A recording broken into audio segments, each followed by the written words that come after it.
और चलिए सीधा रुख करेंगे लोकसभा का, जहां पर गृह मंत्री इस वक्त कह रहे हैं उसकी दिशा में क्या किया। मैं तो जरूर इसका जवाब दूंगा। मुझे मौका दे दिया आपने जवाब देने का। मगर भाई 17 महीने हुए, धारा 370 हटे हुए, आप हमसे हिसाब मांग रहे हो। 70 साल आपने क्या करा, इसका हिसाब लेकर आए हो क्या? क्या किया 70 साल? और अगर 70 साल ढंग से चलाते तो हमसे हिसाब मांगने का समय ही ना आता। माननीय अध्यक्ष जी, उनको भी मालूम है कि धारा 370 हटने के बाद अभी तो वहां पर प्रशासन स्थिति को संभाल रहा था, इतने में कोविड लग गया। 1 साल लगभग सब कुछ बंद रहा है और हमसे हिसाब मांग रहे हैं। मुझे कोई आपत्ति नहीं, मैं हिसाब देता हूं, आना पाई का हिसाब देता हूं, एक एक काम का हिसाब देता हूं, एक एक बात का हिसाब देता हूं, मुझे उसमें कोई आपत्ति नहीं। परंतु मैं इतना कहना चाहता हूं माननीय अध्यक्ष जी, जिनको पीढ़ियों तक शासन करने का मौका दिया, वो जरा अपने गिरेबान में झांक कर देखे कि हम हिसाब मांगने के लायक है या नहीं। माननीय अध्यक्ष जी, धारा 370 को हटाने का मसला कोर्ट में है। मसूदी साहब हाई कोर्ट के जज रहे हैं, सुनने के लिए नहीं बैठे हैं, मगर मुझे रिकॉर्ड तो क्लियर करना ही पड़ेगा। उन्होंने कहा कि सुप्रीम कोर्ट में मामला लंबित है। मनीष तिवारी जी ने भी कहा, वो भी चले गए। आगे अच्छा हुआ, लंबित है।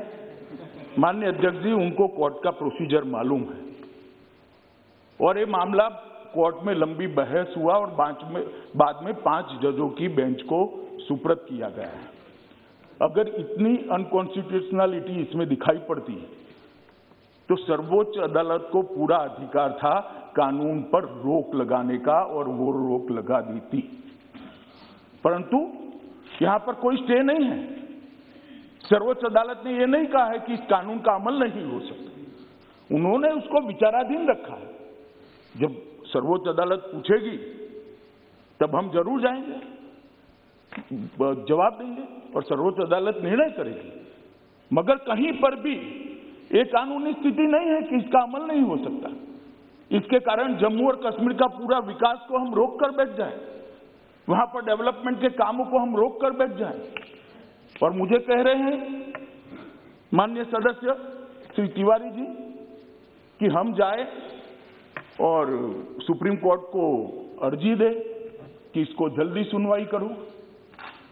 माननीय अध्यक्ष जी, मैं उनको कहना चाहता हूं कि हम तो सुप्रीम कोर्ट के सामने है ही, एक पक्ष लेकर कि इस देश में धारा 370 नहीं होनी चाहिए, इसलिए हमने हटाया। मगर आप तो सुप्रीम कोर्ट के सामने ही नहीं हो भाई, ना हा ना बीच का रास्ता लेकर चल रहे हो और दोनों ओर बोल रहे हो।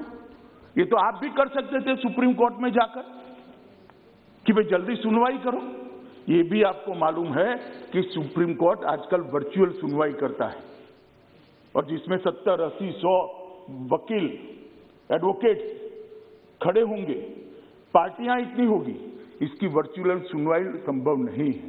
ये आपको भी मालूम है, इसलिए सुनवाई नहीं हुई। इसका एक बड़े हिस्से का सुनवाई हो चुका है, 5 जज का बेंच भी बन चुका है। और जैसे ही सुप्रीम कोर्ट वर्चुअल सुनवाई के मोड से पुनः फिर से एक बार आमने सामने की सुनवाई करेगा, तब जरूर सुप्रीम कोर्ट अपनी प्रायोरिटी के हिसाब से इसको सुनेगा। मगर तब तक कोई काम ना करे क्या? ये किस प्रकार के उदाहरण इस सदन के अंदर दिए जाते हैं? माननीय अध्यक्ष जी, सदस्य टी सुमति और काफी सारे सदस्यों ने कहा कि बिल लाने का मतलब ही है कि अब जम्मू कश्मीर को स्टेटहुड नहीं मिलेगा। भाई, बिल को पायलट तो मैं कर रहा हूं, लेकर मैं आया हूं, मंशा मैंने स्पष्ट कही है, कहीं पर भी नहीं लिखा है कि स्टेटहुड इससे नहीं मिलेगा। आप कहां से ड्रॉ करते हो? आपकी मन की आशंकाओं को जम्मू कश्मीर की जनता पर क्यों थोप रहे हो? मैंने इसी सदन में कहा है और फिर से कहता हूं कि इस बिल का जम्मू कश्मीर के स्टेटहुड से कोई लेन देन नहीं है। उपयुक्त समय पर जम्मू कश्मीर को स्टेटहुड दिया जाएगा। और कह रहे हैं कि स्टेटहुड देना है तो एग्मूट में क्यों लेकर आए?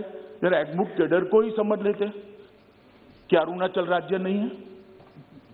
क्या गोवा राज्य नहीं है? मिजोरम राज्य नहीं है? ये सारे राज्य ही है। जरा ध्यान से पढ़ लेते तो इतनी फजीहती न होती। ये सारे राज्य है और एग्मूट कैडर के अंडर में है।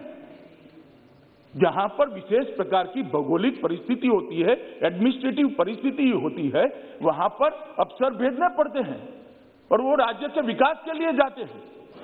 जो अफसर एग्मूट कैडर के हैं वही मसूरी की जगह पे ट्रेनिंग लेकर आते हैं जो जम्मू कश्मीर कैडर के लोग पहले लिया करते थे। ये ऑल इंडिया कैडर है मान्यवर। और ओवैसी साहब इसका हिंदू मुस्लिम में विभाजन करते हैं। भाई आपके मन में सब चीज हिंदू मुस्लिम है, मैं तो समझता हूं ओवैसी जी आपको, मगर आप देश के अफसरान को भी हिंदू मुस्लिम में डिवाइड कर दे। क्या कंसेप्ट है आपका? एक हिंदू अफसर मुस्लिम जनता की सेवा नहीं कर सकता? एक मुस्लिम अफसर हिंदू जनता की सेवा नहीं कर सकता? किस प्रकार के देश में हम आगे बढ़ने जा रहे हैं? अफसरों की संख्या हिंदू मुस्लिम में बांटेंगे और अपने आप को सेक्युलर कहते हैं। काय का सेक्युलरिज्म? हिंदू मुस्लिम में अफसरों की संख्या बांटेंगे। इस तरह से तो मान्यवर कश्मीर के अंदर शांति नहीं होगी, ज्यादा चिंता होगी, ज्यादा उचाट होगी, संशय बढ़ेंगे। मेरा सभी से निवेदन है कि इस तरह से नहीं करना चाहिए। अभी उन्होंने एक और निवेदन कर दिया।